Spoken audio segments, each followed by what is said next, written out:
మన ప్రియులు డాక్టర్ యదిద్య అన్నగారు ఒక 5 నిమిషాలు తనను గురించి పరిచయం కూడా చేసుకుంటారు. మరి ఆయన గురించి ఎక్కువ వివరాలు నాకు కూడా తెలియదు కాబట్టి 5 నిమిషాలు మరి తనను గురించి పరిచయం చేసుకుని ఆ తర్వాత మరి వాక్య సందేశంలోకి తీసుకువెళ్తారు. ఒక 45 నిమిషాలు మనల్ని వాక్య సందేశంలోకి తీసుకువెళ్తారు. కాబట్టి అందరూ ఓపికగా కూర్చోండి. వచ్చినటువంటి వారందరికీ భోజనములు కూడా ఏర్పాటు చేయబడ్డాయి కాబట్టి అందరూ కూడా తృప్తిగా భోంచేసి వెళ్ళాలని కూడా మనవి చేస్తూ ఉన్నాము. ప్రభు నామమునకు మహిమ కలుగును గాక. చేరువచ్చినటువంటి ప్రియమైన సహోదర సహోదరులు మీ అందరికీ ప్రభువైన యేసుక్రీస్తు నామంలో నా ప్రేమ వందనాలు తెలియజేస్తున్నాను. ప్రప్రదంగా హుబ్లీ పట్టణానికి నన్ను ప్రేమతో ఆహ్వానించి ఈ పరిచర్యలో పాలు దయచేసినటువంటి స్థానిక సంఘ ప్రియులు సహోదరులు దైవజనులు యేసురత్నాన్న గారికి అట్లానే ఇక్కడ ఉన్నటువంటి సంఘానికి నా వందనాలు తెలియజేస్తున్నాను, నా కృతజ్ఞతలు తెలియజేస్తున్నాను. అట్లనే బెల్గాం ప్రాంతం నుండి ఈ స్థలానికి చేరువచ్చిన జేవి పాలన్న గారికి కూడా నా ప్రేమ వందనాలు. వారు బహు ప్రియులైనటువంటి వారుగా ఉన్నారు. ప్రియులరా, నా పేరు యదిద్య. యదిద్య అనే పేరు ఒకవేళ మీకు పలకడం కష్టమైతే మీరు ఎలా పిలిచినా నేను పలుకుతాను, పర్వాలేదు. ఇది బైబిల్లో పేరు. సొలొమోన్ రాజు గారికి ఇంకొక పేరు యదిద్య. మాది విజయవాడ పట్టణం. మా తల్లిదండ్రులు నేను పుట్టక మునుపే ప్రభు అయిన యేసుక్రీస్తు వారిని నమ్ముకొని క్రిస్టియన్ అసెంబ్లీలో, అంటే బ్రదర్ అని అంటాం, ఈ బ్రదర్ అసెంబ్లీస్లో వారు సహవాసం చేస్తూ ప్రభుని మహింపరుస్తూ ఆరాధన చేస్తున్నటువంటి కుటుంబం. బాల్యంలో నేను తెలుసుకున్నటువంటి సంగతి ఏంటంటే క్రైస్తవ కుటుంబంలో పుట్టినంత మాత్రాన క్రైస్తవులం కాదని నాకు అర్థమైంది. మా సండే స్కూల్ ద్వారా అట్లానే తల్లిదండ్రుల ద్వారా నేను నేర్చుకున్నటువంటి సంగతి అది. ఎవరికి వారంగా వ్యక్తిగతంగా ప్రభుతో ఒక ప్రమాణం చేసి క్రీస్తు ప్రభు వారిని రక్షకునిగా అంగీకరించి ఆయనతో కలిసి జీవించాలి. అప్పుడే మనం క్రైస్తవం అవుతాం.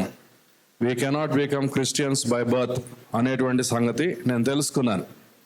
క్రీస్తు ప్రభు వారికి రెండవ రాకడను గురించి అనేక వర్తమానాలు నేను వింటూ ఉన్నప్పుడు బాల్యంలోనే నేను ప్రేరేపణ పొంది ఇవాళ ప్రభుకి నా హృదయాన్ని నేను అర్పించాలి అనేటువంటి ప్రేరేపణ పొంది నేను ప్రభుని అంగీకరించాను వాక్యం వింటున్నప్పుడు. అట్లాగా దేవుని వాక్యాన్ని వింటూ దేవుని వాక్యాన్ని నేర్చుకుంటూ నేను పెరిగాను. మా తల్లిదండ్రులు దేవుని వాక్యాన్ని మాకు బోధించారు. బాలుడు నడవలసిన త్రోవను వానికి నేర్పుము, వాడు పెద్దవాడైన తర్వాత దాని నుండి తొలగిపోడు అనే వాక్యము నా జీవితంలో నెరవేరింది. నేను పెద్దవాడిని అయిన తర్వాత కూడా నా యొక్క ప్రవర్తనను ప్రభు అయిన వాక్యం ద్వారా స్థిరపరిచారు. బాల్యంలో సండే స్కూల్ అంటే నాకు ఎంతో ఆసక్తి. నేను సండే స్కూల్ టీచర్ని కూడా. అట్లనే పర్సనల్ ఎవాంజలిజం అంటే నాకు చాలా ఇష్టం. అట్లనే మిషన్ ఫీల్డ్కి వెళ్ళి దూర ప్రాంతాల్లో సువార్త ప్రకటించాలని, ప్రభు కొరకు సాక్షిగా జీవించాలని యవ్వన కాలంలో నాకు చాలా ఆశ ఉండేది. నాకు వివాహమైన తర్వాత నేను నా భార్య ఇద్దరం చాలా సంవత్సరాలు ఆంధ్రప్రదేశ్లో మరి ట్రైబల్ ఏరియాస్లో మేము ఉద్యోగాలు చేసుకుంటూ అక్కడ ఉన్నటువంటి సంఘాలతో సహవాసం చేస్తూ ప్రభు పనిలో మేము ముందుకు సాగగలిగాం. ఇంకా చాలా సంగతులు ఉన్నాయి. అయితే ఒక మాటే మీకు చెప్పాలనుకుంటున్నాను. నేను ఇందాక అన్నాను, గుర్తుందా? ఒక ప్రేరేపణ దేవుడు ఆయన వాక్యం వింటుండగా నాకు దయచేశాడు. ఆ ప్రేరేపణను బట్టి నా హృదయాన్ని నేను ప్రభువుకు సమర్పించుకున్నాను అని చెప్పాను. నీ జీవితంలో ఒకవేళ అటువంటి ప్రేరేపణ నువ్వు కలిగి ఉండి ఇంకా దేవుని యొక్క స్వరాన్ని నువ్వు తృణీకరించి కాలాన్ని వెళ్ళబుచ్చుతున్నట్లయితే, ఇంకా ప్రభుతో నువ్వు ఒక ప్రమాణం చేసుకోకుండా, తీర్మానం చేసుకోకుండా, రక్షణానుభవం లేకుండానే కేవలము పేరుకు క్రైస్తవుడిగా ఉండి చర్చికి వస్తూ పోతూ ఉంటే దానివల్ల ఎటువంటి ఉపయోగము లేనే లేదు. ఇవాళ ఇందాక దేవుని దాసులు రాజు మాథ్యూస్ గారు చెప్పారు కదా, దేవుని యొక్క ఉగ్రత, the terror of the lord అన్నారు. ఈ లోకాన్ని విడిచిపెట్టిన తర్వాత నిత్య నరకాగ్ని గుండం ఉంటుంది.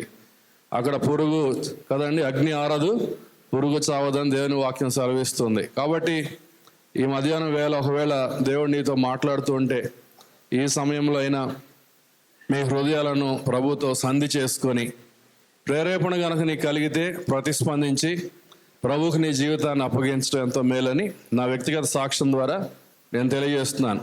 బాల్యంలో దేవుడు నాకు ఇచ్చిన ఆ ప్రేరేపణ ఇప్పుడు నేను పెద్దవాడిని అయిన తర్వాత కూడా దేవుడు ఆ ప్రేరేపణ నాకు దయచేస్తూనే ఉన్నాడు.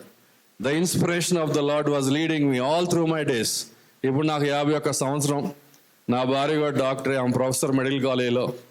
నేను ప్రకాశం జిల్లాలో మరి గవర్నమెంట్ ఏరియా హాస్పిటల్లో నేను సివిల్ సర్జన్ స్పెషలిస్ట్గా, అనస్థీషియాలజిస్ట్గా పనిచేస్తున్నాను. నేను మెడికల్ సూపరింటెండెంట్ని కూడా అక్కడ అదే స్థలంలో. మేము చాలా బిజీగా ఉన్నాము హాస్పిటల్స్లో. కానీ అదే సమయంలో ప్రభు ద్వారాలు తెరిచినప్పుడు ప్రతిరోజు ప్రభు యొక్క సేవ కొరకు, సువార్త ప్రకటించడం కొరకు, సంఘాలను బలపరిచేదాని కొరకు ముందుకు సాగలుగుతున్నాం. మేము గొప్పవారమని కాదు, ఇక్కడ చాలామంది యవనస్తులు చిన్న బిడ్డలు ఉన్నారు కనుక వారితో నేను పంచుకుంటున్నటువంటి మాట ఏంటంటే, దేవుని యొక్క ప్రేరేపణ నిన్ను నడిపిస్తుంది. బాల్యంలో దేవుడు నన్ను ప్రేరేపించాడు. The inspiration of the lord I felt at the age of 7 and now I am 51 and the Lord inspires me even today. ఆయన నీ హృదయాన్ని తడతాడు. ఆయన వాక్యం ద్వారా, ఆయన స్వరం ద్వారా ఆయన మాట్లాడే దేవుడు. ఆయన విడిచిపెట్టడు. ఆయన చేపట్టుకున్నాడంటే ఆయన విడిచిపెట్టడు. మనం ఆయన్ని పట్టుకోవడం కాదు, ఆయన మనలను పట్టుకుంటాడు. He will hold your hand. అది నా సాక్ష్యం. కనుక ఈ రోజు కదండి, ఈ రిట్రీట్లో, 1 డే రిట్రీట్లో మీతో పాల్గొనడానికి ప్రభు సహాయం చేశారు. హుబ్లీ అంటే ఆంధ్రప్రదేశ్కి చాలా దగ్గరలో ఉంటుందని నేను అనుకున్నాను. హుబ్లీ చాలా చిన్న ఊరు అని నేను అనుకున్నాను. కానీ ఆపోజిట్ ఏంటంటే ఆంధ్రాకి చాలా దూరంలో హుబ్లీ ఉంది, బెల్గాం దగ్గరలో. అట్లనే హుబ్లీ చాలా పెద్ద పట్టణం. ఇంతమంది తెలుగువారు ఇక్కడికి వచ్చి ఉద్యోగాలు చేసుకుంటూ ప్రభుని నమ్ముకొని సాక్ష్యం కలిగి ఉండి మరి క్రొత్త నిబంధన క్రమంలో ప్రభుని ఆరాధిస్తున్నటువంటి సంఘాలు ఇక్కడ ఏర్పడినాయంటే ఈ దేవుని మహాకృప, దేవుని యొక్క అనాదికాల సంకల్పం, ఆయన ప్రణాళికలో మీరందరూ ఉన్నారు, మనమందరూ ఉన్నాం. కనుక ఈరోజు ఈ విధంగా మనం ప్రభు సన్నిధిలో సమయాన్ని గడపగలుగుతున్నాం. This meeting is not accidental. ఇది ఒక యాదృచ్ఛికమైనటువంటి కూడిక కాదని ముందుగా మీకు తెలియపరుస్తున్నాను. 7 అద్దాలు, 7 లెన్సెస్ అని చాలా స్పీడ్గా, చాలా లోతైన సంగతులు దేవుని సేవకులు చెప్పారు. నేను అంత స్పీడ్గా కాకపోయినా కొంచెం నిదానంగా 2 విషయాలే మీతో పంచుకోవాలని నేను ఆశపడుతున్నాను. ఒకవేళ మీ దగ్గర గ్రంథాలు ఉండి మరి తెలుగు చదువు వచ్చినట్లయితే కొన్ని వచనాలు బైబిల్లో నుండి నేను చదువుతాను. మీ దగ్గర గ్రంథాలు ఉన్నట్లయితే చూడండి. అక్కడక్కడ కొన్ని వచనాలు చదువుతున్నాను. 3 వచనాలు నేను చదువుతాను. I will read for you 3 verses from the Bible. First verse, first portion, క్రొత్త నిబంధనలో యూదా రాసిన పత్రిక 3వ వచనం.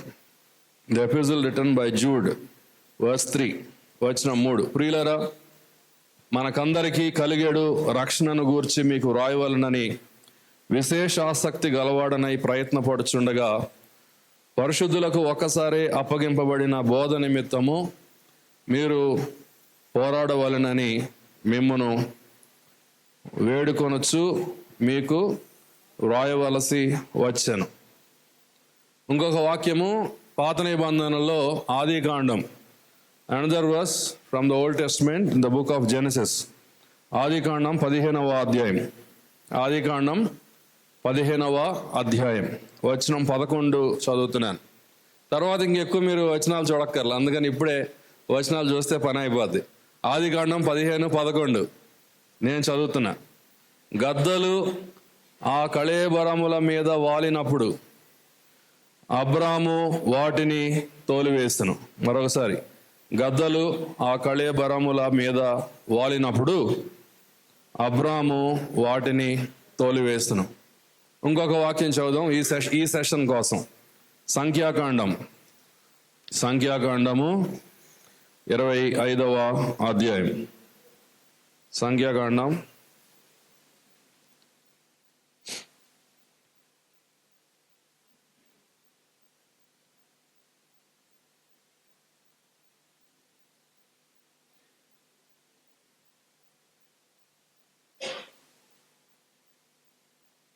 25వ అధ్యాయం.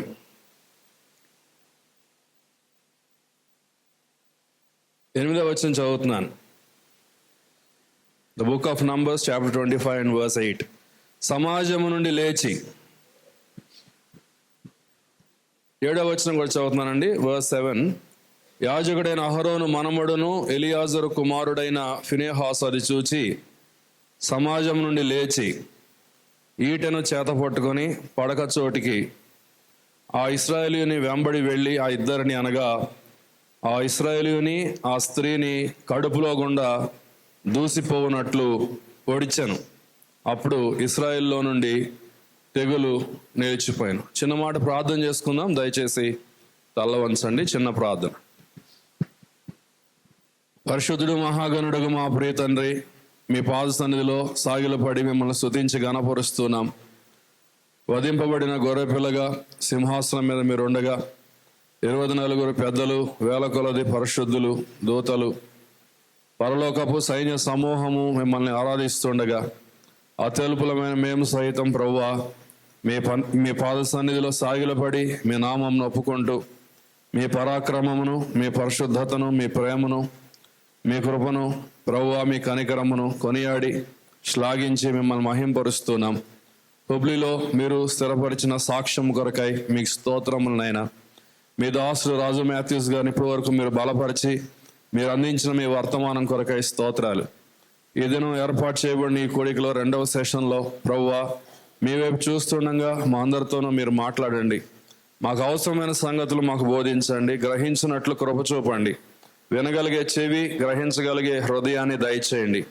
మీ నామమును అత్యధికంగా గణపరుచుకుందరని చేరువచ్చిన ప్రతి ఒక్కరిని మీ సన్నిధిలో తల వంచిన ప్రతి బిడ్డను పేరు పేరున దీవించుమని మా రక్షకుడును యేసుక్రీస్తు వారి అమూల్యమైన నామమునే స్తోత్రం చెల్లించి వేడుకుంటున్నాం తండ్రి. ఆమెన్. ప్రభునందు ప్రియులరా, 3 వాక్యాలు మనం చదువుకున్నాం. మొదటి వచనము యూదా పత్రికలో నుండి చదివాం. ఆ యూదా పత్రికలో మనం చదివినటువంటి వాక్యంలో మనకేం అర్థమవుతుందంటే, భక్తుడైనటువంటి యూదా దేవుని ప్రజలను ఒకసారే విశ్వాసులకు అప్పగింపబడిన బోధ నిమిత్తము పోరాడండి అని చెప్తున్నాడు. ఒకసారి అప్పగింపబడిన బోధ నిమిత్తము పోరాడాలి. We need to defend for the faith which was once and for all given. అక్కడ బోధ అనే మాట ఇంగ్లీష్లో ఫెయిత్ అన్నాడు. క్రైస్తవ మార్గము మతం కాదు. కానీ క్రీస్తు ప్రభు వారి యొక్క వ్యక్తిత్వము, ఆయన గుణగణాలు, పరలోకమందు ఉన్నటువంటి దేవుడు, నిత్యుడగు దేవుడు, ఆయన చట్టాన్ని, ఆయన ధర్మశాస్త్రాన్ని, ఆయన ప్రమాణాలను ఆయన మనకు బోధించేవాడు. పాత నిబంధనలో ఇశ్రాయేలు ప్రజలకు దేవుడు ఆయన చట్టాన్ని బోధించాడు. క్రొత్త నిబంధన క్రమంలో ఉన్నటువంటి మనకు కూడా దేవుడు ఆయన చట్టాన్ని ఆయన బోధిస్తున్నాడు. దేవుని యొక్క ప్రమాణాన్ని నేర్చుకున్నటువంటి మనము ఆ నేర్చుకున్నటువంటి సంగతులను బహు జాగ్రత్తగా కాపాడుకోవాలని దేవుడు ఆయన వాక్యం ద్వారా సూచిస్తున్నాడు. ఇప్పుడు పోరాటాలు చాలా చేస్తాం మనం కదండి. ఎంప్లాయీస్ ఏం చేస్తారు? వాళ్ళ హక్కుల కొరకు పోరాడుతారు. We fight for our rights. అవునా కదా? చెప్పండి. అట్లనే దేశాల సరిహద్దుల్లో సైనికులు కూడా పోరాడతారు. సరిహద్దులను కాపాడుకోవడం కోసం, భద్రపరచడం కోసం పోరాడుతాం. అట్లని మన ఇళ్ల స్థలాలు జాగ్రత్తగా ఉంచుకుంటాం. పక్కన వాళ్ళు వచ్చి మన ఇంట్లో కదండి, మన స్థలంలో మరి ప్రవేశించకుండా మన హద్దులు జాగ్రత్తగా కాపాడుకుంటాం. మన పిల్లలను కూడా మనం కాపాడుకుంటాం. తల్లిదండ్రులు తమ పిల్లలను కాపాడుకోవాలి. మా తల్లిదండ్రులు మమ్మల్ని కాపాడుకున్నారని నేను సాక్ష్యం చెప్పగలను. మా తల్లిదండ్రులకు ఉద్యోగము, సేవ తర్వాత నెక్స్ట్ ప్రయారిటీ పిల్లలే. మా కొడుకు ఎక్కడ అబద్ధం ఆడతాడు, నా కొడుకు ఎప్పుడు తప్పు చేస్తాడు, నా కొడుకు ఎక్కడ బూతు మాట మాట్లాడతాడేమో అని మా తల్లిదండ్రులు ఎప్పుడు మమ్మల్ని కనిపెడుతూనే ఉండేవారు. ఇప్పుడు మేము మా పిల్లలను కనిపెట్టే బాధ్యతలో ఉన్నాం. ఇవాళ పిల్లలను తల్లిదండ్రులు కాపాడుకోవాలి, భద్రపరచుకోవాలి. పోరాటముతో కూడినటువంటి భద్రత అంటాం, డిఫెన్స్ అండ్ ఇంగ్లీష్లో ఆ మాట తెలుగులో ఒకవేళ మనం ట్రాన్స్లేట్ చేసుకోవాలంటే కదండి, పోరాడి కాపాడుకోవాలి అనేటువంటి అర్థం వస్తుంది అన్నమాట. అంటే నిర్లక్ష్య వైఖరి అనేది పనికిరాదని దాని అర్థం. We cannot be careless, we cannot be negligent అనేటువంటి భావం ఇక్కడ ఉన్నది. ఒకవేళ మన ఇంట్లో చాలా విలువైనటువంటి వస్తువులు ఉన్నాయనుకోండి, చాలా విలువైనటువంటి బంగారం ఉందనుకోండి, మనం నెగ్లిజెంట్గా ఉన్నాం. ఇవాళ నీ ఫోన్ చాలా కాస్ట్లీ ఫోన్, 1,50,000 రూపాయలు పెట్టి కొన్నాం అనుకోండి, అది ఎక్కడ పడిపోద్దో, దెబ్బ తగులుద్దో అని చాలా జాగ్రత్తగా ఉంటాం. అట్లా ఎన్నో ఉదాహరణలు ఉన్నాయి. కానీ అన్నిటికంటే ప్రాముఖ్యమైనది, ఇంగ్లీష్లో ఒక ప్రావర్బ్ ఉంది కదా, most important thing is to keep the most important thing most important అన్నారు. అంటే ఏంటి దాని అర్థం? అన్నిటికంటే ప్రాముఖ్యమైనది ఏంటి క్రైస్తవ జీవితంలో? మనం కాపాడుకోవాల్సినటువంటి పదార్థాన్ని గురించి ప్రభు అయిన వాక్యం ద్వారా మనకు జ్ఞాపకం చేస్తున్నారు. యూదా పత్రికలు అదే రాశాడు. ఒకసారి అప్పగింపబడ్డ బోధ నిమిత్తము మీరు పోరాడాలని మీకు రాస్తున్నాను అన్నాడు. ఈ మాటను పట్టుకొని కొంత ప్రభు సన్నిధిలో మనం ధ్యానం చేస్తుండగా పాత నిబంధన గ్రంథంలో నుండి కొన్ని ఉదాహరణలు లేకపోతే సంఘటనలు మీ దృష్టికి దినం తీసుకొని రావాలనేది నా ఉద్దేశం. 5 అంశాలు మీ దృష్టికి తీసుకొని రావాలనేది నా ఉద్దేశం. ఈ ఫస్ట్ సెషన్లో 2 విషయాలు, మధ్యాహ్నం 3 విషయాలు మీ దృష్టికి తేవాలని నేను భావిస్తున్నాను. అయితే ప్రార్థనాపూర్వకంగా మనం ప్రభు సందేశాన్ని వినాలి. ఇది కేవలం ఒక స్టడీ లాగా మాత్రమే కాదు. This is not just a Bible study, more than that. ఇవాళ దేవుని వాక్యం దేవుడు మనకు బోధిస్తుండగా మన పట్ల ఆయనకున్న మనస్సు, మన పట్ల ఆయనకున్న హృదయం, మన పట్ల ఆయన ఉద్దేశం ఆయన మనకు తెలియపరుస్తుండగా, ప్రభువా నీ స్వారూప్యంలోనికి నన్ను రూపాంతరపరచు, నీ వాక్యము నా జీవితంలో ఫలభరితం అవునట్లు చేయి అనేటువంటి ప్రార్థనతో మనము ఈ సందేశాన్ని వినాలి. ఒక 20-25 నిమిషాల్లో నేను ముగించడానికి ప్రయత్నం చేస్తాను. ఈ మీటింగ్ తర్వాత ఈటింగ్ ఉంది, అవునా కాదు చెప్పండి. మంచి సువాసనకరమైన గోముగములు వస్తున్నాయి బయట నుండి. కాబట్టి యేసురత్నం అన్న స్థానిక సంఘం మంచి భోజనాలు సిద్ధపరిచారు కాబట్టి మనం భోజనాలకు వెళ్తాము. కానీ 2 విషయాలు మనము ఈ సెషన్లో మనం చూడటానికి ప్రయత్నం చేయాలి. మొట్టమొదటి వచనం మనం ఎక్కడ చదివాం? ఆదికాండం 15వ అధ్యాయంలో చదివాం. ఆదికాండము 15వ అధ్యాయం. ఈ ఆదికాండం 15వ అధ్యాయం కాంటెక్స్ట్ ఏంటంటే, పరలోకమందున్నటువంటి దేవుడు, నిత్యుడగు దేవుడు అబ్రహాముతో చేస్తున్నటువంటి నిబంధన. The context of chapter 15 is God's covenant with Abraham. అసలు దేవుడు ఎవరు? అబ్రహాముతో నిబంధన చేస్తున్నటువంటి దేవుడు ఎవరు? 7వ వచనం చూడండి, వచనం 7 verse 7. మరియు ఆయన నీవు ఈ దేశంను స్వతంత్రించుకున్నట్లు దానిని నీకు ఇచ్చుటకు కల్దీల ఊరను పట్టణంలో నుండి నిన్ను యువతలకు తీసుకుని వచ్చిన యెహోవాను నేనే అంటున్నాడు. అట్లనే మొదటి వచనం చూడండి, 15:1. ఇవి జరిగిన తరువాత యెహోవా వాక్యము అబ్రాహామునకు దర్శనమందు వచ్చి, అబ్రామా భయపడకము, నేను నీకు కేడెము. అబ్రాహాం భయపడుతున్నాడు. అబ్రహాంకి అనుమానం, అబ్రాహాంకి కదండి యాంగ్జైటీ ఎక్కువ ఉంది. మనకు కూడా ఉంటాయి భయాలు కదా, మనకు కూడా డౌట్స్ ఉంటాయి, మనకు కూడా యాంగ్జైటీస్ ఉంటాయి.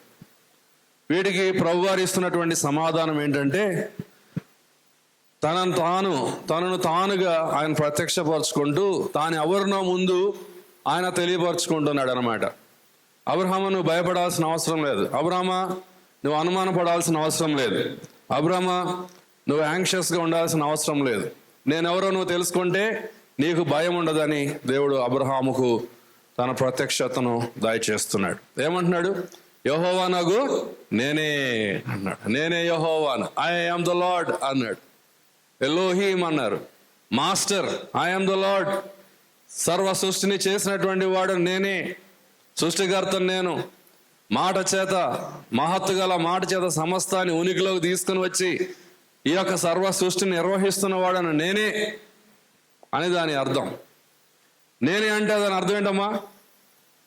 నేనే అంటే దేవుడు శక్తి గలవాడని తను తాను తెలియపరచుకుంటున్నాడు. నేను సర్వశక్తి గలవాడని అర్థం.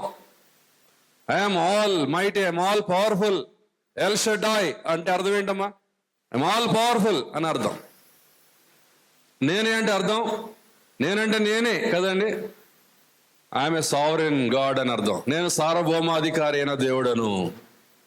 నేను ప్రణాళిక రచిస్తే, నేను ఒకటి నిర్దేశిస్తే దాన్ని చేస్తాను. ఎవరు నాకు సలహా చెప్పాల్సిన అవసరం లేదు. నేను సార్వభౌమాధికారి అయిన దేవుడను. అబ్రాము, యెహోవానగు నేనే అంటే దాని అర్థం అది. నేను శక్తి గలవాడను, సామర్థ్యం గలవాడను, నేను సార్వభౌమాధికారి గలవాడను, నేను ఉన్నవాడను. మోషేతో ఆయన మాట్లాడాడు కదా, నీ పేరు ఏంటంటే ఏం చెప్పాడు? నేను ఉన్నవాడను, అనువాడనై ఉన్నాను. I am that I am అంటే అర్థం ఏంటి? నేను నిత్యుడగు దేవుడను. I mean eternal God, eternal son of God అన్నారు ప్రభువైన యేసుక్రీస్తు వారు. ఆయన నిత్యుడగు దేవుడు, ఆది అంతములు లేనివాడు, అనుభవజ్ఞాని, అనుభవశాలి నేను అని ఆయన అంటున్నాడు. అబ్రహాముకు ప్రత్యక్షమవుతున్న దేవుడు ఎవరు చెప్పండి? ఒకసారి గోదావరి జిల్లాలో, ఆంధ్రాలో గోదావరి జిల్లా అని ఉంది, మీ అందరికి తెలుసు కదా. దేవుడు ఎవరు అనేటువంటి టాపిక్ మీద వాక్యం చెప్పమని నన్ను పిలిచారు చాలా రోజుల క్రితం అన్నమాట.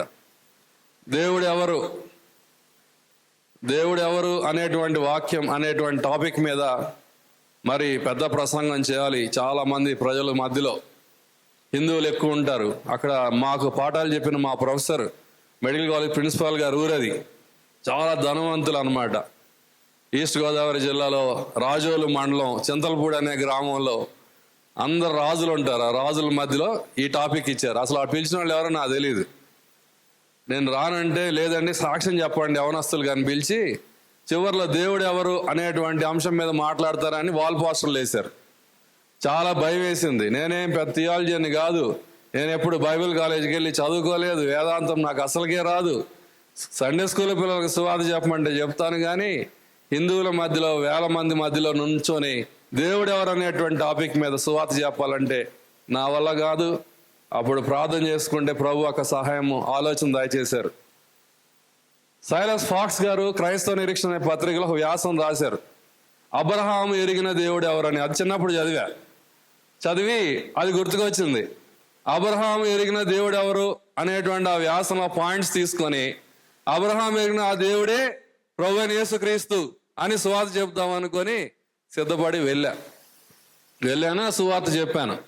గంట సేపు సువార్త చెప్పిన తర్వాత వెనకాల ఇంకొక స్పీకర్ లేచి ఆయన మాట్లాడుతున్నాడు. ఏమనంటే, యేసుక్రీస్తు దేవుడు కాదు, యెహోవాయే దేవుడు అని చెప్పడానికంట ఈ బోర్డు పెట్టింది దేవుడు ఎవరని. మనకు తెలియదు కదా.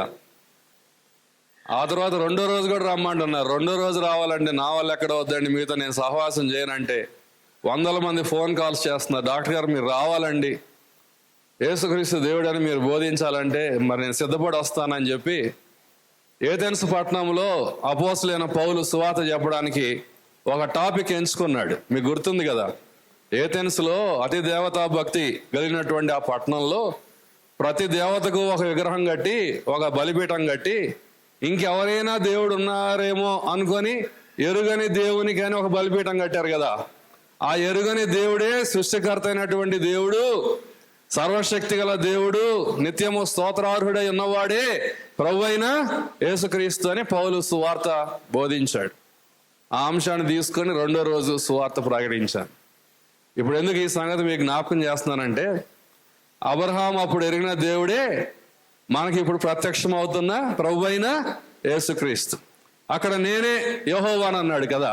ఇక్కడ క్రొత్త నిబంధనలు యేసు ప్రభు వారు ఏమంటున్నారు చెప్పండి? నేనే మార్గము, నేనే సత్యము, నేనే జీవమును అన్నాడా లేదా? నేను లోకమునకు వెలుగై ఉన్నాను అన్నాడా లేదా? నేను పరలోకం నుండి పంపబడిన జీవాహారమును అన్నాడా లేదా? నేను పునరుద్ధానమును జీవమునై ఉన్నా, నేను గొర్రెలకు మంచి కాపరిని, నేను నేను నేను అని ఎన్నిసార్లు అన్నాడు చెప్పండి? నేనే మార్గము, నేనే సత్యము, నేనే జీవమని వాక్యం తీసుకొని సైలస్ ఫాక్స్ గారు ఒకరోజు ఆంధ్రాలో సువార్త చెప్తున్నాడండి. ఒక రాత్రి ఆ ఊర్లో వెనకాల మున్సిబ్ గారికి చాలా కోపం వచ్చిందంట. మున్సిబ్ గారు కోపం వచ్చి ఏమండి ప్రసంగం ఆపండి, మాటి మాటికి నేనే నేనే అంటారు ఏంటండి, ప్రసంగం ఆపండి అన్నాడంట. ఎవరు? ఆ ఊరు మున్సిబ్ గారు వెనకాల కూర్చొని అంటున్నాడు ఫాక్స్ గారిని, ఏమండి ప్రసంగం ఆపండి, మాటి మాటికి నేనే నేనే నేనే అంటారేంటి అని అంటే, దొరగారు వాక్యం ఆపట్ల, ప్రసంగం ఆపకుండా ప్రసంగం చేస్తా. కాసేపు ప్రసంగం చేసిన తర్వాత అన్నాడంట, ఈ ఊరికి మున్సూబు ఎవరని అడిగాడంట. ఈ ఊరికి మున్సూబు ఎవరంటే వెనకాల ఉన్నాయని నేనే అనంట. చేదెంచవా నువ్వు అనంట. చేదెంచ మళ్ళీ కాసేపు ప్రసంగం చేసినాక ఈ ఊరికి మున్సూబు ఎవరని మళ్ళీ రెండోసారి అడిగితే వెనకాల ఉన్న ఆయన ఏమన్నాడు, నేనంటే మళ్ళీ చేదించు అన్నాడు. మళ్ళీ మూడోసారి మున్సూబు ఎవరంటే నేనే అంట. ఏమయ్యా నువ్వు మున్సూబు కాబట్టి నేనే అంటున్నావు, ఈయన ఏమంటున్నాడు నేనే ప్రభువును అంటే అర్థం ఏమిటి? నేనే దేవుడిని, ఇంక నేను కాకుండా ఇంకెవరు లేరని దాని అర్థం. యెహోవానగు నేను నీతో నిబంధన చేస్తున్నాను అబ్రాహాము, నువ్వు భయపడాల్సిన పని లేదు. నేనేం చేశాను? What is that I have done for you? Verse 7 7వ వచనం చూడండి. నీవు ఈ దేశంను స్వతంత్రించుకున్నట్లు దాన్ని కిచ్చుటకు కల్దీల ఊరను పట్టణంలో నుండి నిన్ను యువతలకు తీసుకొని వచ్చిన యెహోవాను నేనే. కల్దీల ఊరను పట్టణంలో నుండి నిన్ను యువతలకు తీసుకొని వచ్చిన వాడని నేనే. ఉర్ర అనేటువంటి ఊరు కదండి, ఏలూరు వెల్లూరు లాగా కదండి ఉర్ర అంట. ఉర్ర అంటే ఏంటంట అర్థం?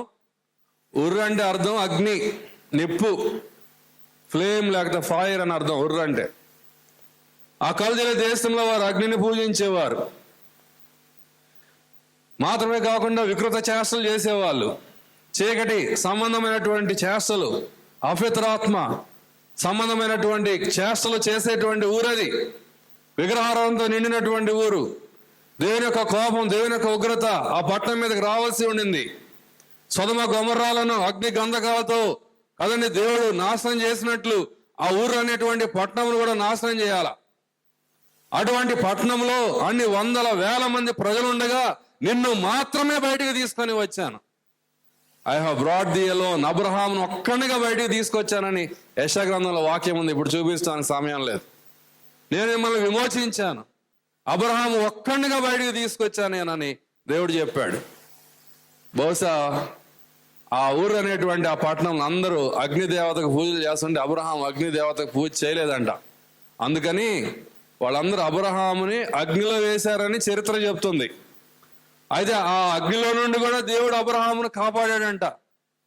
అంటే విశ్వాసం కొరకు, ప్రభు కొరకు నిలబడినప్పుడు ఆ పట్టణంలో బహుశా అబ్రహాముకి కష్టం వచ్చిందేమో, అబ్రహాము శ్రమల గుండా ప్రయాణం చేశాడేమో, మరి సొంత బంధువులు, రక్త సంబంధికులు వ్యతిరేకించారు కాబోలు. అటువంటి వ్యతిరేకత నుండి, మహాశ్రమ నుండి, అగ్ని వంటి మహాశ్రమ నుండి కూడా దేవుడు అబ్రహామును విడిపించినట్లుగా మనం అర్థం చేసుకోవచ్చు. కల్దీల ఊరు అనేటువంటి ఆ పట్టణము అంత మంచి పట్టణం కాదు. నీతిమంతుడైనటువంటి అబ్రహాముని కదండి పరామర్శించి అబ్రహాముని మెచ్చుకునేటువంటి ఊరైతే కానే కాదు. ఇవాళ మా దేవతలను కాదని, మమ్మల్ని కాదని వ్యతిరేకంగా నువ్వు ఇంకొక దేవుణ్ణి నువ్వు సేవిస్తున్నావంటే అబ్రహాముని మెచ్చుకునేటువంటి ఊరైతే ఆ కల్దీల ఊరు కానే కాదండి. ఆ కల్దీల ఊరు అనేటువంటి ఆ పట్టణంలో నుండి వెలుపలకి రప్పించినటువంటి యెహోవాను నేనే అంటున్నాడు. ఎందుకు తీసుకొచ్చాడు? 7వ వచనం, నువ్వు ఈ దేశమును స్వతంత్రించుకున్నట్లు అంటున్నాడు. God has a purpose for Abraham. ఈ దేశాన్ని నువ్వు స్వతంత్రించుకోవాలా. సంతానాన్ని ఇస్తానని అంతకుముందు వాగ్దానం చేశాడు. సంతానాన్ని ఇస్తానని దేవుడు చెప్పాడు కాబట్టి అది అబ్రహాము నమ్మాడు. అబ్రహాము వాగ్దాన సంతానము లేక వాగ్దాన పుత్రుడు దేవుడు ఇస్తాడు కాబట్టి అబ్రహాము ఆ విషయాన్ని నమ్మినప్పుడు ఆ సంతానానికి దేవుడు ఇస్తున్నటువంటి భూభాగం విషయంలో కూడా అబ్రహాము దేవుని నమ్మవలసి ఉంటున్నది. మీకు అర్థమైందా? అర్థం కావట్లేదా? When Abraham believed or had the intention to receive the promised seed, he will definitely have the intention and faith to receive the promised land. వాగ్దాన పుత్రుడు ఇస్సాకు, ఇష్మాయిల్ కాదు, లేదా ఇంకెవరో కాదు. వాగ్దాన పుత్రుడు ఇస్సాకు. వాగ్దాన పుత్రుడిని ఇస్తానని దేవుడు చెప్పాడు, ఇస్తాడు. అబ్రహాము సంతానానికి అంటే ఇస్సాకు వలన కలిగినటువంటి సంతానానికి వాగ్దాన భూభాగాన్ని కూడా దేవుడు ఇస్తాడు. ఇస్తానని దేవుడు వాగ్దానం చేశాడు. ఒకవేళ మన సిచ్యువేషన్లో మనం గనక ఈ విషయాన్ని మనం అప్లై చేసుకోగలిగితే, వాగ్దాన పుత్రుడు ప్రభువైన యేసుక్రీస్తు, అవునా కదా? వాగ్దాన కుమారుడు ప్రభువైన యేసుక్రీస్తు. ఆయన దేవుడు మనకు దయచేశాడు. వాగ్దాన పుత్రుడైనటువంటి యేసుక్రీస్తు వారిని పొందుకున్న మనము ఆయన ద్వారా దేవుడు మనకు వాగ్దానం చేసినటువంటి స్వాస్థ్యాన్ని కూడా మనము పొందుకుంటాం. If you receive the promise son, we will surely receive the promised inheritance. అవునా కాదా? కాబట్టి క్రీస్తు ప్రభువులో ఉండేటువంటి ఆశీర్వాదాలు, క్రీస్తు ప్రభువులో పరలోక సంబంధమైన, పరలోక విషయములలో ఆత్మ సంబంధమైన ప్రతి ఆశీర్వాదం ఆయన మనకు స్వాస్థ్యముగా దయచేస్తున్నాడని మనం అర్థం చేసుకుంటున్నాం. అబ్రాహామును భయపడాల్సిన అవసరం లేదు. నేను నీకు కేడెము, యెహోవా నాకు నేనే, నేను సార్వభౌమాధికారిని, నేను సామర్థ్యం గలవాడిని, నేను నిత్యుడగు దేవుడను, నేను ఉన్నవాడను అనువాడనై ఉన్నాను. కల్దీల ఊరనే పట్టణంలో నుండి, అగ్నిలో నుండి నిన్ను వెలుపలికి విడిపించిన, విమోచించిన వాడని నేనే. స్వాస్థ్యాన్ని నేను నీకు ఇవ్వబోతున్నాను అని దేవుడు అబ్రహాముకి ధైర్యం చెప్పి, ఆ తర్వాత ఇప్పుడు అబ్రహాంతో ఏం చేయబోతున్నాడు? నిబంధన చేయబోతున్నాడు. నిబంధన అంటాం. ఏమంటామా? నిబంధన, కవనెంట్ అంటారు, ఒడంబడిక అంటాం. పెళ్లిళ్ళలో ప్రమాణాలు చేసుకుంటారు కదండి. క్రైస్తవ వివాహాల్లో ఏం జరుగుద్ది? ప్రమాణాలు జరుగుతాయి, అవునా? పెళ్లి కుమారుడి పేరేంటి? నర్సరావుపేటలో జేఎస్ జార్జ్ గారు అని పెద్ద దైవజనులు ఉండేవారు. ఆయన చెప్పేవారు అనమాట, పెళ్లి కొడుకు పేరు పులి యోసేపు అంట. ఏం పేరమ్మా? పులి యోసేపు. పెళ్లి కూతురు పేరు మేకల మరియమ్మ. ఏం పేరమ్మా? మేకల మరియం. పులి యోసేపు, మేకల మరియమ్మకి ఇప్పుడు పెళ్లి, పాస్టర్ గారు పెళ్లి చేస్తున్నారు. పులి యోసేపు అని నేను, మేకల మరియమ్మను నిన్ను. ఇప్పుడు ఏం చేస్తున్నాడు? అన్ని చెప్తాడు కదా, సుఖములో దుఃఖములో ఆరోగ్యంలో. పెళ్లి చేసేవాళ్ళు బాగా చెప్తారు. చివరిలో నేను నిన్ను నా పెళ్లి భార్యగా స్వీకరిస్తున్నాను, లేదా నేను నీకు పెళ్లి భర్తగా ఉంటానని ప్రమాణము చేయుచున్నాను అంటాడు. ఆ తర్వాత ఏం కూడా చెప్పొద్ది? మేకల మరియమ్మను నేను, పులి యోసేపును నిన్ను కదా నా పెళ్లి భర్తగా స్వీకరిస్తున్నానని ప్రమాణము చేయుచున్నాను అని ప్రమాణం చేస్తాను. ప్రమాణం చేసిన ఎంతసేపటికి పెళ్ళి అవుతుందండి మీ ఊరిలో? హుబ్లీలో ఎంత టైం పట్టుద్దండి? 1/2 అవర్ పట్టుద్దా ప్రమాణం అయిన తర్వాత? ఒక ఊర్లో అన్నారు నిదానంగా వద్దు సార్, మా ఊర్లో అన్నారు after making this covenant how much time it will take for the marriage? మీరు చెప్పండి, పెళ్ళైన వాళ్ళు చెప్పండి. ఏమో మీకు ఆకలేస్తున్నట్టు ఉంది కదా, ఎంతసేపు అయిద్దమ్మా? వెంటనే, వెంటనే పెళ్ళి ప్రమాణం చేసిన వెంటనే ఏమైపోయింది చెప్పండి? పెళ్ళి అయిపోయింది. కానీ నిదానం కావదు కదండి. మా ఊర్లో అయినా మీ ఊర్లో అయినా అంతే. ఇప్పుడు ఇక్కడ దేవుడు ఎవరితో ప్రమాణం చేస్తున్నాడమ్మా? అబ్రాహాముతో ప్రమాణం చేస్తాడు. ప్రమాణం చేయాలా? ప్రమాణం చేసిన తర్వాత పాస్టర్ గారు ఏమిస్తారు? సర్టిఫికేట్ ఇస్తారు. ఆ సర్టిఫికేట్లో పట్టుకొని అందరు ఫోటోలు దిగుతారు, అవునా కదా? వెంటనే ఏమైనట్టు? ఇంకా పెళ్ళి అయిపోయినట్టు, అవునా కదా? అబ్రహాం కాలంలో ఈ సర్టిఫికేట్లు లేవు. అప్పుడు ఉండేటువంటి క్రమం వేరు. అప్పుడు ఇట్లా ప్రమాణం చేయాలంటే ఆ ప్రమాణానికి సంబంధించి బలి పశువులను తీసుకొని రావాలి. ఆ బలి పశువులను 2గా ఖండించాలి. ఎలా ఖండించాలమ్మా? 2గా ఖండించాలి. ఇర్మియా గ్రంథం 34వ అధ్యాయం ఆ సంగతులు ఇంటికి వెళ్ళినా చదువుకోండి. బలి పశువులను ఖండించాలి. ఖండించిన తర్వాత ప్రమాణం చేసేటువంటి 2 వ్యక్తులు ఆ బలి పశువులు మధ్యకి ఖండించబడినటువంటి ఆ స్థలంలో వారు నుంచొని వాళ్ళు ఒకరితో ఒకరు ప్రమాణము చేసుకుంటారు. ఎందుకు అట్లా జరుగుద్దంటే, ఒకవేళ ఈ ప్రమాణం మీద మనం నిలబడకపోతే దేవుడు కూడా మనల్ని ఈ విధంగా 2గా ఖండిస్తాడని దాని అర్థం. ఇది దేవుని యొక్క క్రమం. కాబట్టి అబ్రహాంకి సంగతి ముందే తెలుసు. ఇక్కడ 15వ అధ్యాయంలో అలా చేయమని దేవుడు అబ్రహాంకి చెప్పలా. అంటే అర్థం ఏంటి?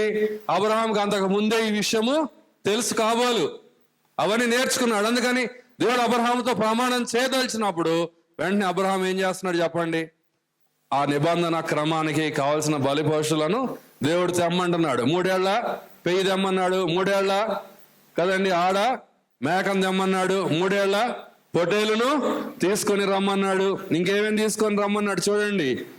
అక్కడ తెల్ల గువ్వ, పావురపు పిల్ల, వీటన్నిటిని తీసుకొని రావాలా. వీటిని తీసుకుని వచ్చినప్పుడు అబ్రహాం ఏం చేశాడు? ఆ మూడింటిని ఖండించాడు, పక్షుల్ని ఖండించలేదు. ఆ తర్వాత దేవుడు అబ్రహాముతో నిబంధన చేస్తాడు అనే ఉద్దేశంతో అబ్రహాము దేవుని కొరకు కనిపెడుతున్నాడు కదండి. దేవుడి కొరకు కనిపెడుతున్నాడు, దేవుని కొరకు కనిపెడు. He was waiting upon the lord. ఆ సమయంలో కొంత టైం ల్యాగ్ ఉంది. దేవుని కోసం కనిపెడుతున్నాడు అబ్రహాం. దేవుడు రావాలా, వచ్చి ఆ ఖండించబడినటువంటి ఆ బలి పశువుల మధ్యలో నుండి దేవుడు అబ్రహాముకు ప్రత్యక్షం కావాలి. అబ్రహాముకు దేవుని యొక్క స్వరం వినబడాలి. గొప్ప కదండి సంఘటన జరగబోతోంది. అబ్రహాము దేవుని కోసం కనిపెడుతున్నాడు. ఆ సమయంలో ఏం జరిగిందంటే గద్దలు వచ్చి కళేబరముల మీద రాళ్ళతో ఉన్నాయంట. ఏం జరుగుతున్నాయమ్మా? గద్దలు. ఎక్కడుంటాయి ఇవి? గద్దలు వచ్చి ఇప్పుడు కళేబరముల మీద రాలుతున్నప్పుడు అబ్రహాం ఏం చేస్తున్నాడంట? వాటిని తోలివేసే కార్యక్రమంలో ఉన్నాడు. రోజంతా ఇదే పని, ఉదయం అదే పని, మధ్యాహ్నం అదే పని, సాయంకాలం అదే పని, చీకటపడుతుంది.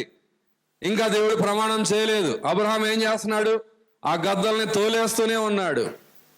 ఈ ఉదయకాలం అంశం అది. మనం ఏం చేయాలా? తోలేసే పనిలో ఉండాలి. దేవుడు నిబంధన చేశాడు మనతో. ప్రతి ఆదివారం వచ్చి ఏం చేస్తాం చెప్పండి? ప్రభు శరీరానికి గుర్తుగా రొట్టె, ఆయన రక్తానికి సూచనగా రసపాత్రలో పాల్గొంటామా? పాల్గొనమా? ఎందుకు పాల్గొంటాము? ఆ రొట్టె ఒక ప్రసాదం లాగా, ఆ రక్తం ఒక ప్రసాదం లాగా తాగితే మనకి మేలు ఉంటుంది, ఆశీర్వాదం ఉంటుందనా మనం తినేది? కొంతమంది అట్లా తింటున్నారేమో, జాగ్రత్త. ప్రభు శరీరములో ఆయన మనకు పాలు దయచేశాడని, ఆయన రక్తములో ఆయన మనకు పాలు దయచేశాడని, నిత్య నిబంధన ఆయన మనతో స్థిరపరిచాడని ప్రభువుని జ్ఞాపకం చేసుకుంటూ, కుమారుడిని యేసుక్రీస్తు ప్రభు వారిని జ్ఞాపకం చేసుకుంటూ, దేవుని వాక్యంలో ఆయన ప్రత్యక్షత మనం పొందుతూ, ఆయన ఆత్మ సహాయముతో మనము దేవుని ఆరాధించేటువంటి క్రమానికి వస్తాం. అవునా కాదు చెప్పండి? ఇది క్రమము, కొత్త నిబంధన క్రమం దేవుడు మనకు దయచేశాడు. ఇవాళ మనము ఆరాధికులం. ఎవరని చెప్పండి? ఆరాధికులం. రాజులైన యాజక సమూహం అని పేతురు పత్రికలో మనం చదువుతున్నాం. ఇవాళ క్రైస్తవులు, మేము క్రైస్తవులం అండి, మీది ఏ కులం అండి అని అడిగారు అనుకోండి, ఏమంటారు? నరసరావుపేటలో సంఘ పెద్ద వెంకటరెడ్డి గారు ఉండేవారు. ఆయన ప్రభువుని నమ్ముకున్నారు. సంఘ పెద్ద బస్సులో వెళ్తుంటే ఎవరు అడిగారంట, ఏమండి మీది ఏ కులం అని అడిగారంట. అప్పుడు ఆయన అన్నాడంట, మేము యాజకులం అన్నాడంట. ఏ కులం? యాజకులం. ఏ కులం? సేవకులం. ఏ కులం చెప్పండి? బోధకులం. మనం ఏ కులం అండి? బోధకులం, సేవకులం, యాజకులం. ఒకప్పుడు యాజకులు కొద్దిమంది ఉండేవారు. వాళ్ళు తీసుకొచ్చేటువంటి అర్పణలు వేరు. అబ్రహాం అయితే ఇప్పుడు కొన్ని పశువులను వధించాడు. దేవుడు అబ్రహాంతో నిబంధన చేయబోతున్నాడు.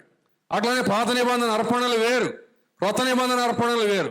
ఇప్పుడు బలి పశువులు అవసరం లేదు, ఇప్పుడు పెయ్యి అవసరం లేదు, ఇప్పుడు పొట్టేలు అవసరం లేదు, ఆడుగొర్రె అవసరం లేదు, పావురము అవసరం లేదు. మరి ఇప్పుడు ఏం కావాలా?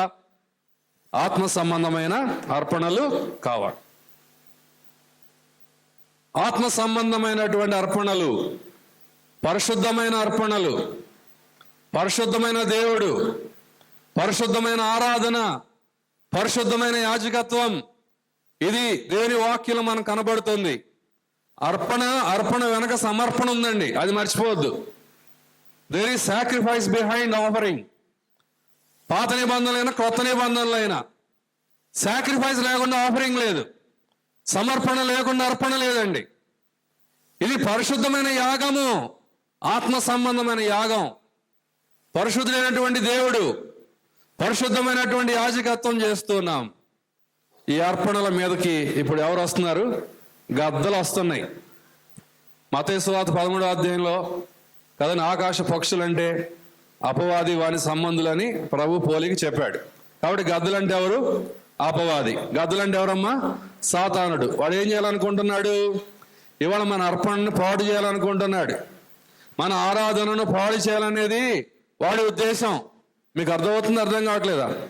ఆదివారం యథార్థమైన హృదయంతో ఆరాధన చేయడానికి దేవుని పిల్లలు కూడుకున్నప్పుడు, మన హృదయాంతరంగాల్లో దేవుడు యథార్థతను కోరుతున్నప్పుడు ఆ యథార్థతను పాడు చేయాలనేదే సాతానుడి యొక్క ముఖ్య ఉద్దేశం. ఇప్పుడు మనం ఏం కాపాడుకోవాలి చెప్పండి? What should we defend? We should defend our sacrifice. We should defend our sacrifice. ఇది నా ఫస్ట్ పాయింట్. మన అర్పణను మనం కాపాడుకోవాలి.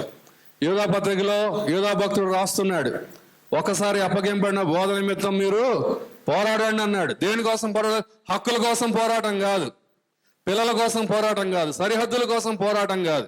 దేనికోసం పోరాటం కావాలా? We need to defend our sacrifices.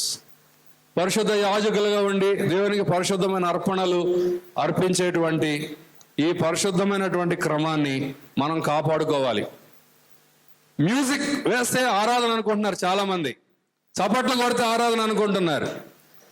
చాలా సింపుల్గా, చాలా తేలికగా, స్పష్టంగా దేవుని పిల్లలు కూడుకొని దేవుని యొక్క ఆత్మ సహాయముతో వారి జిహ్వా ఫలాలు సమర్పిస్తున్నారు. ఏ ఫలాలమ్మా? జిహ్వా ఫలాలు. మన పెదవుల మీద నుండి వచ్చేటువంటి స్తుతి, హృదయార్పణలు, హృదయంలో నుండి దేవునికి మనం అర్పించేటువంటి అర్పణలు, దేవుని వాక్య వెలుగులో ప్రభువారిని అనేక పోలికల్లో మనం చూస్తుండగా ఆ పోలికలు, ఆ ప్రత్యక్షతల్లో నుండి వచ్చి ఒక మాట, 2 మాటలు ఆదివారం ప్రభుని మనం ఆరాధించేటప్పుడు అది దేవునికి అంగీకార యోగ్యమైనటువంటి ఆరాధన. ఎందుకంటే తండ్రిన దేవునికి అత్యంత ఇష్టమైనటువంటి వస్తువు ఏదైనా ఉందంటే అది కుమారుడైన ప్రభువే. కుమారుడే తండ్రికి ఇష్టమైన వాడు. The son is the object of the father's love, there is none other. కాబట్టి కుమారుణ్ణి హైలైట్ చేయకుండా, కుమారుణ్ణి గణపరచకుండా, కుమారుణ్ణి మనము కదండి గణపరిచి స్తుతించకుండా తండ్రిని మనము ఆరాధించలేం. కాబట్టి ఆరాధన క్రమం మనం ఎరిగి ఉన్నాము. మన ఆరాధన జీవితం ఎలాగుంది? ఆదివారం వచ్చేటప్పుడు కేవలం కదండి నామినల్గా ఆదివారం కాబట్టి పొద్దునే లేచి బట్టలు కట్టుకొని స్నానాలు చేసి చర్చికి వెళ్తున్నామండి అంటారు. ఆ చర్చికి వెళ్తున్నాం అనే మాట వినబడితే నాకు చాలా కోపం వస్తుంది. చర్చికి వెళ్తున్నారండి, చర్చికి. ఎక్కడుందండి మీ చర్చి? ఎక్కడుంది చర్చి? హస్తకృత ఆలయాల్లో దేవుడు నివసించడని వాక్యంలో లేదా? దేవుని మందిరం అనగా జీవం గల దేవుని సంఘము. దేవుని పిల్లలే దేవుని మందిరం అమ్మా. మంచి శృంగార దేవాలయం కట్టుకొని చర్చికి వెళ్తున్నాం అనువాకండి. సంఘంగా కూడుకొని ప్రభుని ఆరాధించడానికి బల్ల చుట్టూ చేరడానికి వెళ్తాం. హృదయాలు పరిశీలన చేసుకుని రావాలి, భయముతో రావాలి, సిద్ధపాటుతో రావాలి, సమర్పణతో రావాలి. ఏటీఎంకి వెళ్ళి ఆరాధనకి రావాలి. ఏటీఎంకి దేనికండి? కానుక సిద్ధపరచుకొని రావద్దా? ఆరాధనకి వెళ్ళేటప్పుడు పరిశుద్ధమైన అర్పణలు తీసుకొని రావాలి, ప్రేమతో రావాలి. ఐగుప్తు రాజైనటువంటి ఫరో ఇశ్రాయేలు ప్రజలను దేవుని సేవించకుండా ఎన్నో ఆటంకాలు పెట్టాడు. మోషే వెళ్ళి అడిగాడు, మేము మా దేవుణ్ణి సేవించడానికి మేము వెళ్ళాలంటే మీరు వెళ్ళొద్దు అన్నాడు ఫస్ట్. తర్వాత ఏమన్నాడు? దూరంగా వెళ్ళదు, దగ్గరలో ఉండండి అన్నాడు. తర్వాత ఏమన్నాడు? పురుషులు మాత్రమే వెళ్ళండి అన్నాడు. తర్వాత పిల్లల్ని పట్టుకెళ్ళి, పశువుల్ని పట్టుకెళ్ళొద్దు, వాటిని ఇక్కడ కట్టేసి మీరు మాత్రం వెళ్ళండి అన్నాడు. దేవుని ఉద్దేశం ఏంటి చెప్పండి? ఆస్తులతో, పశువులతో, సంపదతో, పిల్లలతో, భార్యాభర్తలతో అందరూ కలిసి రావాలి. ఎక్కడికి? సీనాయి పర్వతం, మౌంట్ సీనాయి కదండి. సీనాయి పర్వతం చుట్టూ చేరి రావాలి. దేవుడు అక్కడి నుండి మాట్లాడతాడు. దేవుడు ఆయన ప్రజల మధ్యలోనికి ఆయన దిగి వస్తాడు. పరలోకమందున్న దేవుడు ఆత్మరూపిగా ఇవాళ మన మధ్యలో ఉండి ఆయన మన హృదయాంతరంగాల్లో నుండి వచ్చేటువంటి ఆరాధన ఆయన స్వీకరిస్తాడు. ఈ పాయింట్ నుండి నేను ముందుకెళ్లే ముందు ఒక థాట్ మీతో షేర్ చేసుకోవాలి. ఆరాధన అంటే కేవలం ఆదివారం మాత్రమే కాదు. What about our personal worship life? వ్యక్తిగతంగా పొద్దున్నే లేచి ప్రార్థన చేసుకుంటాం అనుకోండి, ప్రభుని ఆరాధించేటువంటి అనుభవం నీకున్నదా? దేవుని వాక్యము ధ్యానం చేస్తున్నప్పుడు, ప్రభు యొక్క ప్రత్యక్షత మనకు అనుగ్రహిస్తున్నప్పుడు దేవుడు ఆ ప్రత్యక్షతల్లో నుండి, ప్రభు పోలికల్లో నుండి మనం ఆయనకు స్తోత్రాలు చెప్పి ఆయన గణపరిచేటువంటి అనుభవంలో నువ్వు విస్తరిస్తున్నావా అని నేను అడుగుతున్నాను. అటువంటి అనుభవం నీకు ఉన్నదా? లేకపోతే పొద్దున్న లెగిస్తే కదండి అప్లికేషన్స్ కదండి, అప్లికేషన్ అంటారు.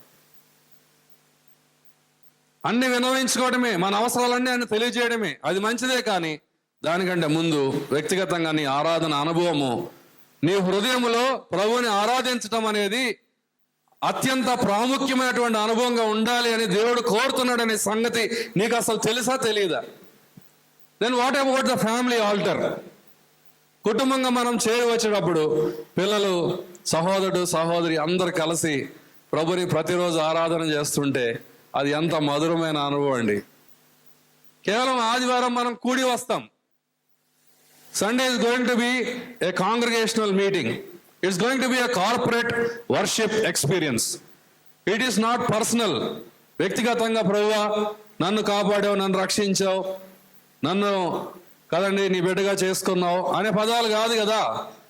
ఆదివారము మేము నీ యొద్దకు వస్తున్నాం ప్రభువా, మా రక్షకుడు, మా దేవుడు, మా శిరస్సు అని మనం అందరం కలిసి ఒకటిగా మనము ప్రభువుని హెచ్చిస్తాం. దేవుని ఆత్మ అందరినీ ప్రేరేపిస్తాడు. స్త్రీలు మౌనంగా ఉంటారు, పురుషులు కదండి బహిరంగంగా వారు ప్రదర్శన చేస్తారు. కానీ వాస్తవంగా అందరం కలిసి ప్రభుకి మనం ధూపం వేస్తున్నామని దాని అర్థం. ఈ అనుభవాలు ఎలాగున్నాయి? ఆదివారం మనం కూడి వచ్చినప్పుడు కూడా are our worship service simple are we complicating it? ఏదో మ్యాన్ మేడ్ థింగ్స్ అన్నమాట. లైట్ సరిగా ఉండాలని, మైక్ సరిగా ఉండాలని, స్టేజ్ సరిగా ఉండాలని, సరిగా ఓడవాలని, ఓడవకూడదని, పలాని బట్టల్లో రావాలని, టై కట్టుకొని రావాలని, ఇవన్నీ ఉన్నాయా? రకరకాల పేర్లు పెట్టేది. అత్యంత ప్రాముఖ్యమైన సంగతి ఏంటంటే పరిశుద్ధుడగు ప్రభు, ఆత్మరూపియగు దేవుడు మన హృదయాంతరంగాల్లో నుండి మనం ఆయనకు చెల్లించేటువంటి అర్పణ, ఆరాధన ఆయన గమనించే దేవుడని మనం జ్ఞాపకం చేసుకుంటున్నాం. ఇంకొక వాక్యం చూడండి, సంఖ్యాకాండము 25వ అధ్యాయం. సంఖ్యాకాండం 25వ అధ్యాయం 7-8 వచనాలు చదువుకున్నాము. ఒక 5 నిమిషాలు 10 నిమిషాలు ముగిస్తాం. 7-8 వచనాలు. సంఖ్యాకాండం 25వ అధ్యాయము 7-8 వచనాలు. యాజకుడైన అహరోను మనమడును ఎలియాజరు కుమారుడనైన ఫినెహాసు అది చూచి సమాజం నుండి లేచి ఈటెను చేత పట్టుకొని పడక చోటికి ఆ ఇశ్రాయేలీని వెంబడి వెళ్ళి ఆ ఇద్దరిని అనగా ఆ ఇశ్రాయేలీని ఆ స్త్రీని కడుపులో గుండా దూసిపోవునట్లు పొడిచెను. మొదటి వచనం చదువుదాం చూడండి ఒకసారి. సంఖ్యాకాండం 25వ అధ్యాయం మొదటి వచనం, వర్స్ 1. ఇశ్రాయేలు షిత్తీంలో దిగి ఉండగా ప్రజలు మోయాబు రాండ్రతో వ్యభిచారము చేయసాగిరి.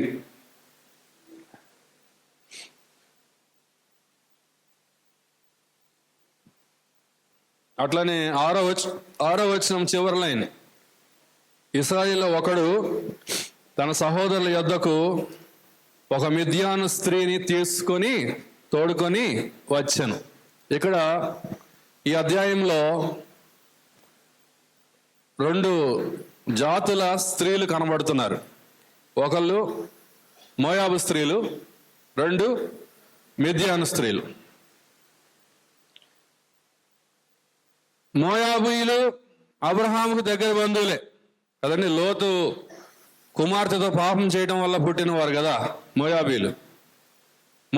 10వ తరం వరకు పరిశుద్ధ సమాజంలో ప్రవేశించరాదని ద్వితీయోపదేశకాండంలో దేవుడు చెప్పాడు. వాళ్ళు సమాజం బయట ఉండాలి కానీ సమాజం లోపల ఉండడానికి వీల్లేదు. కానీ వాళ్ళు ఇప్పుడు వచ్చి వీళ్ళతోనే సహవాసం చేస్తున్నారు, అది వేరే విషయం. ఐగుప్తు నుండి గొర్రెపిల్ల రక్తము ద్వారా విమోచించబడిన వారు కాదు వాళ్ళు. ఇశ్రాయేలు ప్రజలు మాత్రమే ఐగుప్తు నుండి గొర్రెపిల్ల రక్తము ద్వారా విమోచించబడి దేవుడు వారికి ఇచ్చినటువంటి వాగ్దాన దేశంలో నివాసం ఉంటున్నవారు. కానీ ఇప్పుడు ఇశ్రాయేలీలు మోయాబీలతో సాంగత్యం చేయకూడదు. రూతు గ్రంథంలో ఏం జరిగింది మనకు తెలుసు కదా. ఎలీమెలకు నయోమీలు ఎక్కడికి వెళ్ళిపోయారంట? మోయాబుకి వెళ్ళిపోయారు. కారణం ఏంటంటే మోయాబులు అంతా సుఖం, మోయాబులు అంతా సుఖశాంతులు, లగ్జరీ. Moab represents luxury. కొన్ని ప్రాంతాలు ఉన్నాయండి, ఈజిప్ట్ ఉందనుకోండి, ఐగుప్తు ఉందనుకోండి, దేనికి గుర్తు అంటే లోకంలో ఉండేటువంటి క్రూయల్టీకి ఈజిప్ట్ గుర్తు అనమాట. ఈజిప్ట్ రిప్రజెంట్స్ ద వరల్డ్ క్రూయలీ అని మనం చెప్పుకోవచ్చు. క్రూయలిటీ అంటే ఫరో రాజు ఇశ్రాయేలు ప్రజలను పెట్టినటువంటి హింస అటువంటిది అనమాట. బబులోన్ ఉందనుకోండి, బబులోన్ దేనికి గుర్తు? బబులోను లోకానికి పోలికే, కానీ మత సంబంధమైనటువంటి లోకానికి బబులోను గుర్తు. ప్రకటన గ్రంథంలో మాట చూస్తాం. సొదమ పట్టణం ఉందనుకోండి, సొదమ దేనికి గుర్తు? ఇమ్మొరాలిటీ కదండి, లస్ట్కి, పాపానికి గుర్తుగా సొదమ కనబడుతూ ఉంది. అట్లానే మోయాబు దేనికి గుర్తు అంటే మోయాబు లగ్జరీ లైఫ్ గుర్తు. జర్మనీలో లగ్జంబర్గ్ అనే ఊరుంది. మనం అక్కడికి వెళ్తే చాలా బాగుంటుంది, అవునా కదా? చికాగో వెళ్ళాలని నా కోరిక చిన్నప్పుడు. అంటే ఎక్కువ సంపాదించాలని కాదు, నా ఫేవరెట్ టీచర్ వారన్ వెర్స్బెన్ చూద్దాం అనుకునేవాడిని. అట్లనే లాస్ ఏంజల్స్ పెద్ద ఊర్లు ఇవన్నీ. ఇప్పుడు హుబ్లీ కూడా చాలా పెద్ద పట్టణమే కదండి, సుఖశాంతులతో ఉండగలిగినటువంటి పట్టణాలు ఇవన్నీ. ఇవాళ దేవుని పిల్లలు ఏం చేస్తున్నారు చెప్పండి? సుఖశాంతులతో ఉండాలని కోరుకుంటున్నారు. మంచిదా కాదా? ఓవర్ టైం చేయడం మంచిదా కాదా మీరు చెప్పండి? టైం కాదు నేను అడుగుతుంది, ఓవర్ టైం. జాబ్ ఉంది మనకి మంచిదే, కానీ ఒకవేళ ఓవర్ టైం చేస్తే ఎక్కువ డబ్బులు వస్తాయి రావా? ఎక్కువ డబ్బులు వస్తాయి. విజయవాడలో నేను ఉంటే నాకు ఎక్కువ డబ్బులు వస్తాయి. నేను ఎర్రగొండపాలెం వెళ్ళాల్సిన అవసరం లేదు. ఇప్పుడు నేను 30 సంవత్సరాల నుండి స్పెషలిస్ట్ని, 30,000 సర్జరీలకు అనస్థీషియా ఇచ్చిన డాక్టర్ని, 10,000 ఆపరేషన్లు చేశాను, 10,000 కాన్పులు చేశాను, ఇంకా చాలా పెద్ద లిస్ట్ ఉంది. 7 జిల్లాల్లో పనిచేశాను. కాబట్టి నేను విజయవాడలో ఉంటే నాకు 25,000-50,000 రోజుకి నేను సంపాదించుకుంటాను. ఎర్రగొండపాలెం వెళ్ళాల్సిన అవసరం లేదు. ఇవాళ ఓవర్ టైం చేస్తే ఎక్కువ డబ్బులు వస్తాయి. కానీ what about Bible study? What about your personal prayer life? What about participating in the gospel meetings? గృహాలు దర్శించే పని ఎవరిది? యవనస్తులను దర్శించే పని ఎవరిది? కాలేజీలకు వెళ్ళి డోర్స్ నాక్ చేసే పని ఎవరిది? నువ్వు ఓవర్ టైం చేస్తే. పాత జనరేషన్లో, ఓల్డ్ జనరేషన్, మా తల్లిదండ్రులు 30 సంవత్సరాలు సంపాదించింది మేము 3 సంవత్సరాలు సంపాదించాం. కానీ వాళ్ళకున్న టైం మాకు లేదే. మా సంఘ పెద్దలు వాక్యాన్ని బోధించగల సమర్థులు, మా సంఘ పెద్దలు సువార్త ప్రకటించగల సమర్థులు, మా సంఘ పెద్దలు సండే స్కూల్ టీచర్స్. జాగ్రత్తగా వినండి, మా సంఘ పెద్దలు సండే స్కూల్ టీచర్స్. మా సంఘ పెద్దలు యవనస్తుల కూడికలు తీసుకున్నారు. మా తల్లులు స్త్రీల కూడికల్లో మాట్లాడారు వాళ్ళు ఉద్యోగాలు చేస్తూ. ఎందుకు తెలుసా? వాళ్ళకి దేవుని కోసం టైం ఉండింది. ఏముండిందండి? వాళ్ళకి టైం ఉండింది.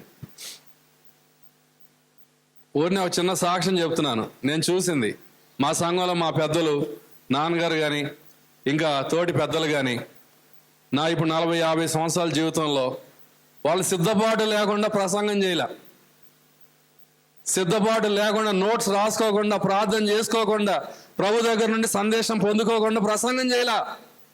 ఇవాళ మనకు టైం లేదు. కారణం ఏంటంటే మనం ఓవర్ టైం వర్క్ చేయడం వల్ల. We are after luxury life. Moab అంటే లగ్జరీ, మిద్యాన్ అంటే కలహం. మిద్యాన్ అంటే ఏంటమ్మా? కలహం, స్ట్రైఫ్. ఎప్పుడు గొడవలు గొడవలు గొడవలు గొడవలు కదండి. మిద్యాన్ అంటే గొడవ. మిద్యానీల వలన చాలా నష్టం జరిగింది. గిద్యోను సమయంలో, న్యాయాధిపతుల గ్రంథం మీరు చదువుకోండి. అక్కడ గిద్యోను కాలంలో మిద్యానీల వలన ఇశ్రాయేలు ప్రజలకి చాలా నష్టం జరిగింది. ఇశ్రాయేలు ప్రజలు గృహాలు లేని వారుగా, ఇల్లు లేని వారుగా చెదిరిపోయారు. సంఘ జీవితం లేదన్నమాట. There is no assembly life. Children of God are now being scattered. ఉద్యోగం కోసం అని అక్కడ కానీ ఇక్కడ కానీ వెళ్ళిపోతావు, కానీ నీకేముండదు. నీకు అసెంబ్లీ లైఫ్ లేదు, నీకు సంఘ జీవితం లేదు, అనుభవం లేదు. నీకు పెద్ద ఉద్యోగం ఉండవచ్చు, కానీ you don't have fellowship with the local assembly. మిద్యాను వలన కలిగిన నష్టం అది. ఫలం లేదు. క్రీస్తు ప్రభు వారి యొక్క పోలిక నీలో లేదు. క్రీస్తు ప్రభు వారి యొక్క ఫలాలు ప్రదర్శించేటువంటి అనుభవం నీకు లేదు. ఆత్మ సంబంధమైన శక్తి లేదు. There is no spiritual energy in our power in your prayer life and in your witness. దేని వలన? This is because of the attack of the Midianites. మిద్యానీయులు నిన్ను అటాక్ చేయడం వల్లే. మోయాబుతో నీ సాంగత్యం, మిద్యానుతో నీ సాంగత్యము నిన్ను బలహీనపరిచేది. అంతకుముందు అధ్యాయాలు కనుక మనం చదివితే సంఖ్యాకాండంలో బాలాము, బాలాకు అని వ్యక్తులు కనబడతారు. వాళ్ళు ఏం చేస్తున్నారంటే ఇశ్రాయేల్ ప్రజలను శపించాలని ప్రయత్నం చేస్తున్నారు. ఇశ్రాయేల్ ప్రజలను వాళ్ళు శపించలేరు. Nobody can curse God's people. కానీ వాళ్ళు ఏం చేయగలరు? They can only promote corruption in the lives of God's people. దేవుని ప్రజల జీవితాల్లో భ్రష్టత్వము కలగడానికి ప్రేరేపించగలడు సాతాను. గుర్తుపెట్టుకోండి. నిన్ను నన్ను ఎవరు శపించలేరు. కారణం ఏంటంటే క్రీస్తు ప్రభు వారి యొక్క నిబంధన నీతో నాతో అటువంటిది కాబట్టి. ప్రభు కనికరం గల దేవుడు. ఆయన శిలువ రక్తంలో మనల్ని కాపాడుతున్నాడు. కానీ మనం అవిధేయులమైతే, మోయాబుతో సాంగత్యం చేస్తే, మిద్యానుతో స్నేహం చేస్తే, వ్యభిచారం చేస్తే ఏం జరుగుతుంది చెప్పండి? ఆత్మ సంబంధమైన సంక్షోభం కదండి. బలహీనత, ఆశీర్వాదం కాదు, శాపం. కుటుంబాల్లో ఆత్మ సంబంధమైన ఎదుగుదల లేదు. ఎన్నో సంవత్సరాలు అయింది ప్రార్థన చేసేవారు లేరు. ఎన్నో సంవత్సరాలు అయింది పాటలు పాడేవారు లేరు. ఎన్నో సంవత్సరాలు స్వార్థ ప్రకటించేవారు లేరు. కారణం ఏంటంటే ఇది ఆత్మ సంబంధమైన సంక్షోభం. This is a spiritual famine. సంఖ్య ఉండవచ్చు, కానీ ప్రభు కోరినటువంటి ఎదుగుదల మన జీవితంలో ఉన్నదా? పైపెచ్చు గొప్ప శాపము ఇశ్రాయేలు ప్రజల మీద ఉన్నది. మోయాబు స్త్రీలతో వ్యభిచారం, మిద్యాను స్త్రీని తోడుకొని వచ్చినటువంటి ఆ ఇశ్రాయేలీయుడు పేరేంటి? జిమ్రీ కదండి. ఆ మిద్యాను స్త్రీ పేరు కూడా ఇక్కడ చెప్పాడులేండి, కోజ్బి అంట. ఆమె పేరు ఏం పేరు? కోజ్బి. వీళ్ళు చాలా అఫ్లుయెంట్ సొసైటీ, సోషల్ స్టేటస్ కలిగిన వాళ్ళు, చాలా పెద్ద కుటుంబాలకు చెందిన వారే. కానీ అహరోను మనమడు ఫినెహాసు కుమారుడు కదండి, ఎలియాజరు కుమారుడైనటువంటి ఫినెహాసు ఏం చేశాడంట? ఒక ఈటను చేత పట్టుకొని కదండి, ఆ మనుషుల పేర్లు ఏం లేవు ఇక్కడ. ఆ ఇశ్రాయేలీయుడు, ఆ స్త్రీ, they are just a man and women అంతే. ఏం చేశాడు? ఈటను తీసుకొని కడుపులో గుచ్చితే ఏమైంది? ఇద్దరికి కడుపులో గుండా గుచ్చాడు, ఇద్దరు చచ్చిపోయారు అక్కడే. ఇశ్రాయేల్ మీద ఉన్న తెగులు ఆగిపోయిందని రాస్తుంది. What is that Phinehas is defending? Phinehas is defending the sanctity or the holiness of the Lord. పరిశుద్ధత, ప్రత్యేకత అనేది మనం కాపాడుకోకపోతే ఇవాళ దేవుని యొక్క ఆశీర్వాదం మనకి ఉండదు. 2 విషయాలు చెప్పాను. ఒకటి, ఇవాళ ప్రభుకి మనము తీసుకొని రావాల్సిన అర్పణలను విషయంలో మనం బహు జాగ్రత్త కలిగి ఉండి, పరిశుద్ధమైనటువంటి ఆరాధకులుగా దేవుడు మనం చేశాడు కాబట్టి ఈ క్రొత్త నిబంధన క్రమంలో ఆదివారం రొట్టె విరిచి రసపాత్రలో పాల్గొని మన జీవితాలను పరిశీలన చేసుకొని ప్రభువును ఆరాధించేటువంటి అద్భుతమైనటువంటి మధురమైన క్రమాన్ని దేవుడు మనకు నేర్పించి ఉండగా మనము ఈ క్రమాన్ని మనము కాపాడాలి. దేవుడు హృదయాన్ని చూసే దేవుడు కాబట్టి యథార్థవంతులుగా మనం ఆరాధించడానికి మనం ముందుకు రావాలని మొదటగా చూస్తాం. లోక సంబంధమైన కల్చరు, రిలీజియస్ కదండి కల్చర్స్ ఈ ఆరాధన క్రమంలోకి తీసుకొని రావడానికి వీలు లేదు. అబ్బో, ఎంతమంది గొప్ప గొప్ప వాళ్ళు బ్రదర్ అసెంబ్లీస్ నుండి వచ్చి హుబ్లీలో కదండి దేవుని సేవ చేశారని వింటున్నాను. కదండి వాళ్ళందరూ ప్రయాసపడితే ఇవాళ సంఘాలు ఏర్పడినాయి. దేవుని ఆత్మ విలపిస్తే సంఘాలు ఏర్పడినాయి. ప్రభువుని మనం సమకూరిస్తే సంఘాలు ఏర్పడినాయి. మనం కాపాడుకోవాల్సింది ఇవాళ ఆరాధన క్రమం అని మొట్టమొదటిగా మీకు జ్ఞాపకం చేస్తున్నాను. రెండోది, ఇవాళ మనం ప్రత్యేకించబడింది లోకంలో నుండి. లోకంతో స్నేహం చేయడానికి కాదు. మోయాబుతో స్నేహం, మిద్యానుతో స్నేహం ఇశ్రాయేలులకు తగదు, దేవుని ప్రజలకు తగదు. ప్రత్యేకమైన వారిని దేవుడు మనం చేశాడు కనుక అత్యంత ప్రాముఖ్యమైన the most important thing is to keep the most important thing most important. ఏంటది? To defend our personal sanctity.